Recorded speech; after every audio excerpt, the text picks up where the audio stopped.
Our teaching tools have been built to help teachers in the classroom, and we're going to look at the model text generator. You start by selecting the year group that you're teaching. You can either enter a written prompt or enter custom text. What's powerful with this tool is that you can select the writing features you want from punctuation and sentence level. All of these are linked to the relevant year in the national curriculum. If you want to add more, click on Add Features and it will bring up all available features. Once you're happy, click on Add Selected Features.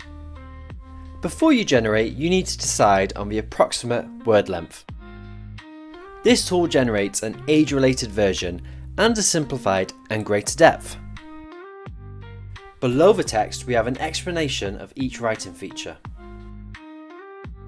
Lastly, by clicking this button, it will highlight each feature for you. Before we move on to the next video, have a look at some of the other tools in this section. The next video is going to be on how you can use GivEducation in assessing work.